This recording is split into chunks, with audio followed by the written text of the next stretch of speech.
Téléculturel Montréal Network, nouvelle internationale, émission d'information, sport, art, analyse, reportage, économie, technologie, sciences, spectacle, réflexion. Téléculturel Montréal Network pour vous. Chers téléspectateurs, bonsoir. C'est l'heure de vous présenter l'émission Causer la caille, réflexion sur le quotidien. Nous sommes en période électorale des élections municipales. Le Québec compte plus de 1100 municipalités et quelques 8000 élus municipaux.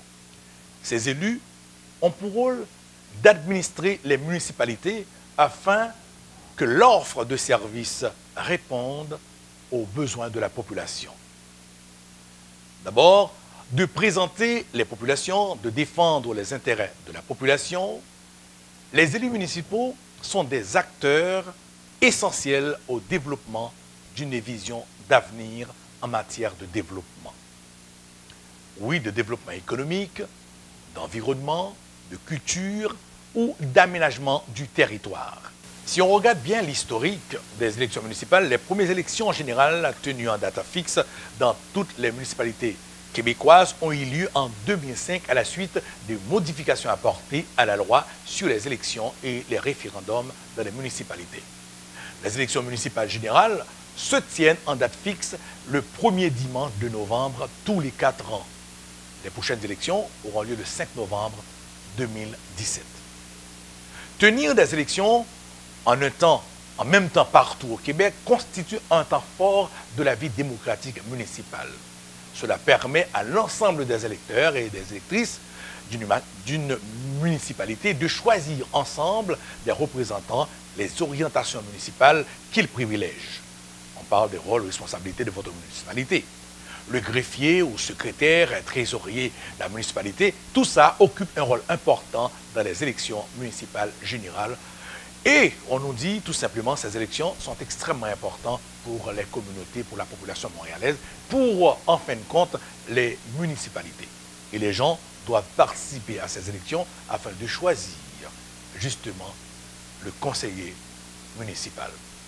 Franz Benjamin est conseiller de ville dans le district de Saint-Michel à Montréal depuis 2009. Franz Benjamin est aussi président du conseil municipal de Montréal depuis novembre 2013 et président de la commission de la présidence du conseil. Franz Benjamin a été élu à 3 reprises comme commissaire scolaire de la commission scolaire de la Pointe-de-l'Île en 1998 à 2014. Membre du conseil interculturel de Montréal de 2003 à 2008.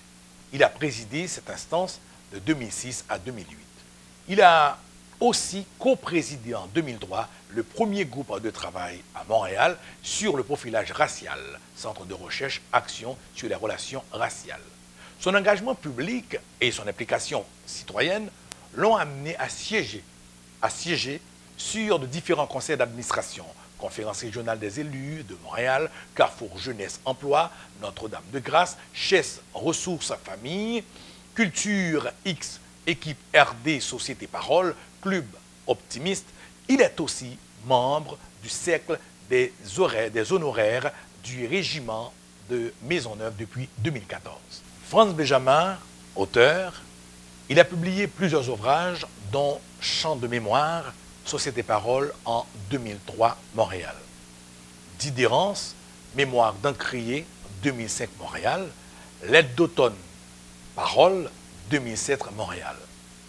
24 heures dans la vie d'une nuit, Mémoire d'Encrier en 2010, Montréal. Il a aussi dirigé des ouvrages collectifs comme Montréal vu par ses poètes avec Rodney Saint-Éloi, Mémoire d'Encrier. Montréal 2006. Ses œuvres ont été retenues dans plusieurs anthologies et revues ici, à l'étranger. Diplômé en communication et en lettres, Franz Benjamin a aussi fait des études en littérature et en administration publique. Conférencier à différents forums sur la diversité et les relations interculturelles, Franz Benjamin a été récipiendaire de plusieurs reconnaissances pour son engagement citoyen et son travail d'écrivain. Suite à cette présentation, nous allons rencontrer pour vous un des candidats aux élections municipales, M. Franz Benjamin. M. Franz Benjamin, vous êtes le président du conseil municipal de Montréal depuis combien de temps? Comme président du conseil municipal, c'est depuis suite aux dernières élections de 2013, donc ça fait 4 ans. Et vous êtes conseiller depuis? Depuis 2009, c'est mon premier mandat, donc je suis à mon 2e mandat. Comment et depuis combien de temps? Écoutez, bien avant, donc j'ai été élu scolaire, j'ai fait 3 mandats comme commissaire scolaire, donc à la commission scolaire de la Pointe de l'Île. J'ai commencé de manière assez particulière. J'avais une carrière dans la fonction publique québécoise. J'ai travaillé au gouvernement du Québec pendant un peu plus de 12 ans. Okay. J'étais responsable du renseignement, donc pour une boîte qui s'appelle Communication Québec, qui est affiliée, associée au Conseil du Trésor. J'étais responsable du renseignement pour 3 régions, okay, pour Laval, Laurentides, Lanaudière. Donc c'est un travail qui m'amenait à beaucoup me déplacer dans ces 3 régions-là, puisque j'avais plus d'une quarantaine d'employés sous ma responsabilité. Mais parallèlement à mon travail, j'avais toujours un engagement social communautaire, que ce soit dans la communauté haïtienne et dans la ville. Et c'est comme ça que j'ai commencé tranquillement, donc suite à des événements qui se sont produits ici à Montréal. Donc mon premier engagement comme candidat aux élections scolaires. Okay. Et parallèlement à mon engagement comme commissaire scolaire, je me suis intéressé à différents dossiers, des dossiers culturels, mais aussi des dossiers concernant l'intégration sociale des minorités visibles, et notamment, particulièrement, toutes les questions relatives au profilage racial. Donc en 2003, j'ai co-présidé avec ma collègue Myrna Lashley, donc, qui était professeur au collège John Abbott, du premier groupe de travail sur le profilage racial à Montréal. C'était pour le CRA.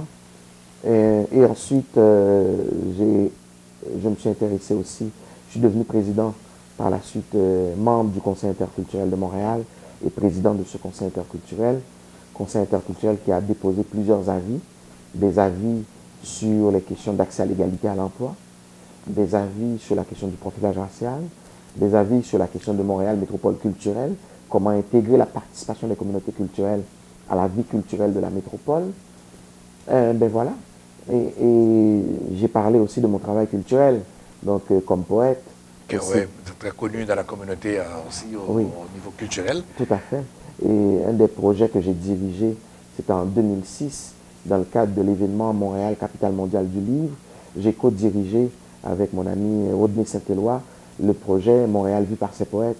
Donc, projet qui réunissait une 50aine d'écrivains de toutes origines autour de Montréal, autour de l'imaginaire de Montréal. Et pour la première fois dans l'histoire de la métropole, Montréal ne sera plus chanté seulement uniquement qu'en français ou en anglais, mais Montréal allait être célébré aussi en créole, en espagnol, en italien, en roumain, en grec, en arabe, etc., etc. Donc voilà, donc c'est un peu ça mon parcours et puis d'autres petites réalisations. Si je comprends bien, on dit que vous êtes le premier noir à présider le conseil municipal de Montréal. Oui, effectivement, c'est ce qu'on dit. On sait très bien, on ne peut pas s'en passer. Vous avez travaillé sur des projets contre le racisme. Est-ce que comment ça se passe en résumé très bref? L'expérience comme président. L'expérience comme président conseil municipal, mais aussi d'une communauté qui est la communauté haïtienne, et aussi d'être noir. Mais pour moi, l'expérience est une expérience qui a été fort agréable. J'ai pu compter sur l'appui du maire de Montréal, Denis Coderre, qui m'a, dès le départ, on s'était entendu sur toute la latitude que j'allais avoir pour être un président. J'ai voulu, et c'est ce que j'ai tenté de faire, j'ai voulu sortir cette fonction-là du simple cadre de président d'Assemblée et en initiant plusieurs projets. C'est ce que nous avions fait. Et au nombre des projets que j'ai initiés comme président du Conseil, il y a la caravane de la démocratie.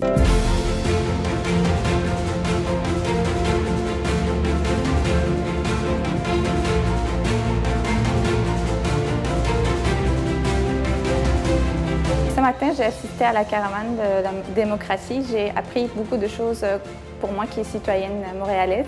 Ça m'a permis de découvrir certains élus de certains quartiers et aussi que l'hôtel de ville était un lieu ouvert pour recevoir les citoyens, pour les entendre, puis pour assister à des rencontres.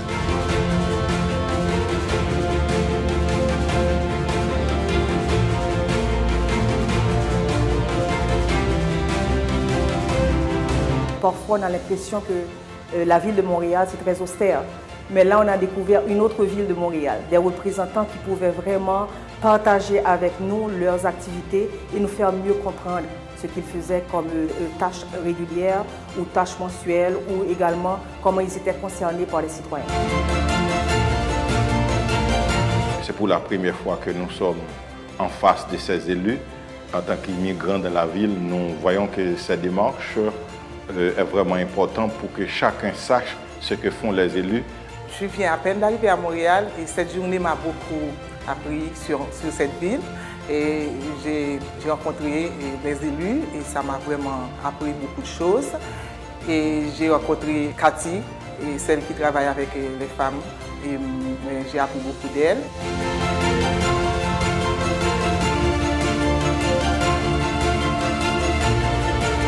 Je crois que c'est ça la democracia, c'est comme ça qu'on vit la democracia. Estoy muy contenta de haber participado en esta actividad. Creo que es una excelente idea. La caravane de la démocratie, c'est un projet où, avec d'autres instances de la ville, nous disons aux Montréalais, au lieu de vous demander de venir à l'hôtel de ville, c'est l'hôtel de ville qui se passe. Donc, où nous nous sommes promenés dans certains arrondissements, pas dans tous malheureusement, dans certains arrondissements, pour aller rencontrer des jeunes, des immigrants, des personnes âgées, des femmes, des hommes, pour leur parler de démocratie municipale, pour leur parler de participation citoyenne. Et ça a été pour moi un projet très intéressant. D'ailleurs, cette année, pas cette année, et ce mois-ci, dans le magazine de l'Union des municipalités du Québec, Urba, il y a un bel article, justement, qui parle de ce projet-là. Donc, pour devenir président, vous avez été nommé par le maire ou élu par les élus? En fait, la manière que ça fonctionne, j'ai été choisi par le maire, mais entériné unanimement par le conseil municipal. Okay. Donc, voilà, exactement. D'autres projets qu'on a encore menés, 12 poèmes pour Montréal, et on a doublé le nombre, plus que doublé, le nombre des personnes qui viennent à l'hôtel de ville. On a triplé le nombre des expositions. L'hôtel de ville est devenu une plateforme de diffusion culturelle. Donc, il y a 3 fois plus de gens qui viennent à l'hôtel de ville, 3 fois plus d'activités culturelles. Et évidemment, c'est pour moi, j'ai fait 3 fois plus d'accueil aussi. Parce que pour moi, comme président, il fallait être disponible pour l'ensemble des Montréalais et des Montréalais. Les élections sont prévues pour bientôt. Oui. Pourquoi dois-je aller voter France Benjamin? Pourquoi? Parce que si vous êtes un résident de Saint-Michel, je vous invite à vous promener dans le quartier Saint-Michel, aller du côté, pas loin de la Tohu, du Cirque du Soleil, vous allez voir le parc Frédéric Bach, qui est aujourd'hui, nous l'avons inauguré, ça fait un peu plus de, maintenant presque 2 mois. C'est devenu maintenant le 2e plus grand parc de Montréal, après le Mont-Royal, c'est dans le quartier Saint-Michel. C'est un engagement que le maire de Montréal, Denis Coderre, Annie Sanson et moi, nous avions pris il y a 4 ans, nous l'avons réalisé. Et pour nous, c'est un plus. Si vous allez du côté du parc René Goupil, vous allez voir ce terrain de soccer synthétique. Tous les après-midi, lorsqu'il fait beau, il y a des dizaines et des dizaines d'enfants qui s'amusent sur ce terrain-là. Et voilà, c'est ce que nous avons réalisé. Si vous allez sur ce même parc René Goupil, vous allez voir un jeu d'eau immense. C'est le plus beau jeu d'eau, le plus grand que nous sommes en train de construire. C'est dans le quartier Saint-Michel. Si vous allez du côté d'Ovilla-les-Garés, du côté de Pineuf, vous allez voir les travaux en cours actuellement. Nous sommes en train de refaire le parc Ovilla-les-Garés. Si vous vous promenez dans Saint-Michel, le long de la 15e avenue, de la 14e avenue, vous allez voir des rues qui ont été refaites. Si vous allez maintenant du côté du boulevard Saint-Michel au nord, vous allez voir que le boulevard Saint-Michel a été refait. Si vous allez du côté de la rue Papineau, vous allez voir comment nous avons refait complètement la rue Papineau. Là, c'est le politicien qui me parle. Monsieur France Benjamin, je suis de la communauté haïtienne, vous êtes d'origine haïtienne. Qu'est-ce que je peux espérer comme haïtien de voir un haïtien conseiller municipal? Qu'est-ce que je peux... Ce que vous pouvez espérer, c'est que moi, je l'ai toujours dit, lorsqu'on est un élu, on n'amène pas seulement que sa compétence, mais on amène sa sensibilité. Ce que j'amène sur la scène municipale, c'est ma sensibilité comme membre de la communauté haïtienne. Et cette sensibilité-là, avec Nathalie Pierre-Antoine, par exemple, nous en avons fait la démonstration, par exemple, lors de l'arrivée des demandeurs d'asile. On a travaillé à aider avec les groupes communautaires montréalais de la communauté haïtienne à mettre en place cette structure de la concertation qui a pu aider à accompagner dans plusieurs dossiers ces personnes-là et qui continuent encore à travailler pour eux. Comme personne membre de la communauté haïtienne, j'ai pris l'initiative avec plusieurs membres des communautés noires, donc communauté haïtienne, communauté noire anglophone, communauté africaine, de mettre sur pied le sommet socio-économique des jeunes des communautés noires.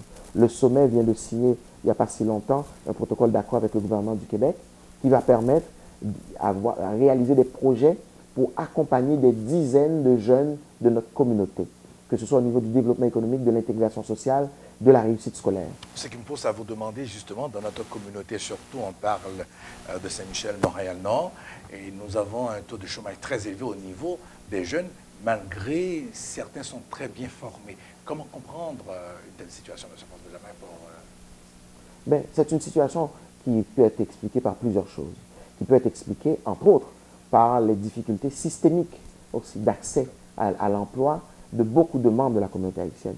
Depuis maintenant près de 25 ans, les statistiques le disent, donc le taux de chômage chez les jeunes, on parle de 19 à 30 ans de la communauté haïtienne, sont presque le double que la moyenne québécoise.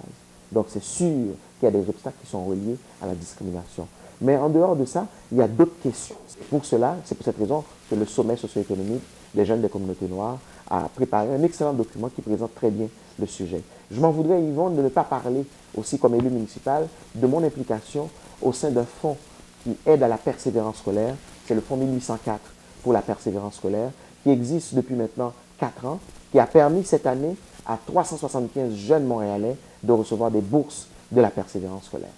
Sur ça, je pense qu'il va y avoir une deuxième rencontre donc à la télévision culturelle de Montréal avec M. Franck Benjamin. Et pour l'instant, je vous souhaite bonne chance. Et les élections vont avoir lieu le 5 novembre prochain. J'invite les gens de Saint-Michel, ils peuvent voter dès le 29 octobre. C'est le vote par anticipation. Donc les bureaux seront ouverts le 29 octobre à partir de midi jusqu'à 20h.